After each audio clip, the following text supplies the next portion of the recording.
मृत्यु के बाद अगला जन्म किसी न किसी रूप में होता है।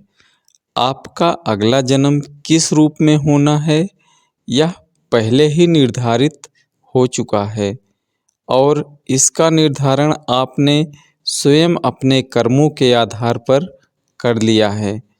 धर्मशास्त्रों के अनुसार इस संसार में मनुष्य योनि में हमारा जन्म हमारे कर्मों के आधार पर ही हुआ है और हमारा अगला जन्म भी हमारे कर्मों के आधार पर ही होगा।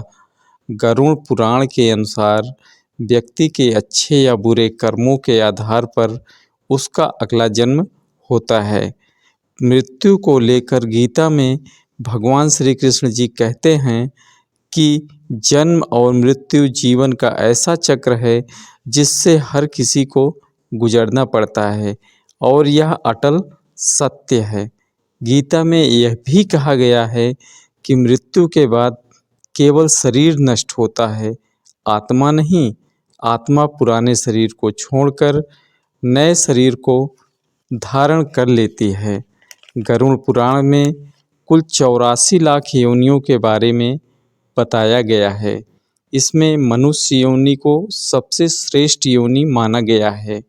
गरुड़ पुराण में कर्मों के आधार पर जन्म लेने वाले योनि के बारे में बताया गया है, यानी कि मृत्यु के बाद आपका जन्म किस योनि में होगा यह पहले से ही निर्धारित है, क्योंकि आप अपने जीवन में जिस तरह का कर्म करेंगे मृत्यु के पश्चात उसी के आधार पर आपका अगला जन्म भी होगा।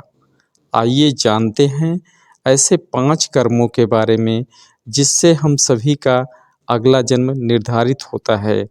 जो व्यक्ति धर्म, वेद, पुराण जैसे धार्मिक ग्रंथों का अपमान करता है, ईश्वर के प्रति श्रद्धा भाव नहीं रखता है, पूजा पाठ नहीं करता है, वह व्यक्ति नास्तिक कहलाता है। गरुड़ पुराण के अनुसार ऐसे लोगों का अगला जन्म श्रान यानी कि कुत्ते के रूप में होता है।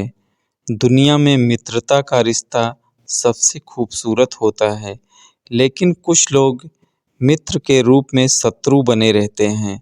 गरुड़ पुराण के अनुसार ऐसे लोग जो मित्रों के साथ शत्रु बनकर छल करते हैं, उनका अगला जन्म गिद्ध के रूप में होता है।